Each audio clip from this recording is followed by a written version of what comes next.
Dans cette deuxième partie, nous allons voir comment gérer l'affichage du vidéoséquenceur. Vous pouvez tout déplacer avec le bouton milieu de la souris. Zoomer avec la molette de la souris. Redimensionner la zone de travail avec la touche CTRL plus bouton milieu de la souris.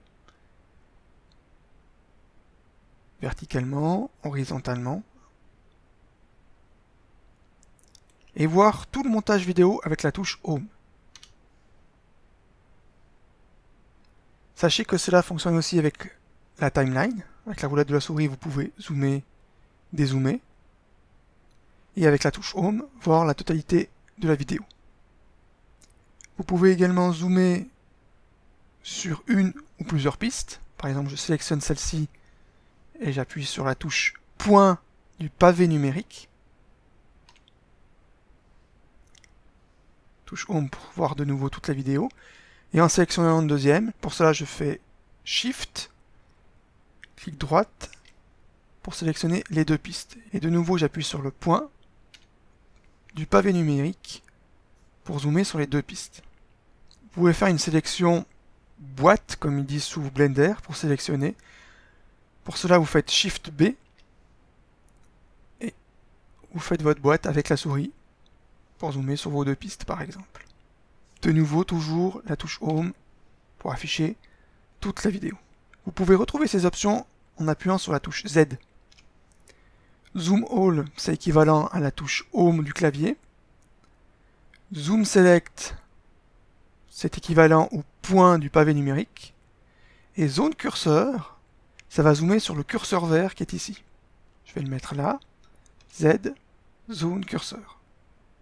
Vous pouvez également zoomer sur 2 secondes, 10, 30, 1 minute, jusqu'à 10 minutes.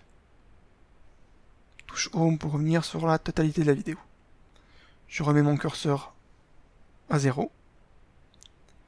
Et maintenant, nous allons voir comment modifier la longueur totale de notre vidéo.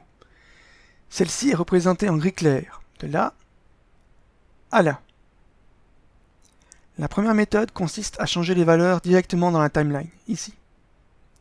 Pour cela, cliquez sur le champ et modifiez la valeur manuellement. Par exemple 500, et cliquez sur Enter pour valider. Et nous voyons maintenant que notre vidéo fait 500 frames. Vous pouvez aussi modifier la frame de départ. En cliquant ici, mettez par exemple 0 et Enter. Et maintenant notre vidéo commence à la frame 0. Donc, directement là où est le curseur quand on vient cliquer à gauche de la zone grise. La deuxième méthode consiste à utiliser le curseur vert. Je le mets ici par exemple, à la frame 359. Je viens avec mon curseur de la souris sur la timeline et j'appuie sur la touche E. Et on voit maintenant que la frame de fin se trouve à 359. Vous pouvez faire la même chose avec la frame de début. Je mets le curseur vert par exemple ici. Je reviens sur la timeline et j'appuie sur la touche S. Et notre vidéo maintenant commence à la frame 59. Dernière petite astuce, en utilisant les touches CTRL-T, vous pouvez changer l'affichage ici en frame par minute-seconde. De nouveau CTRL-T pour revenir en frame, et pareil sur la timeline.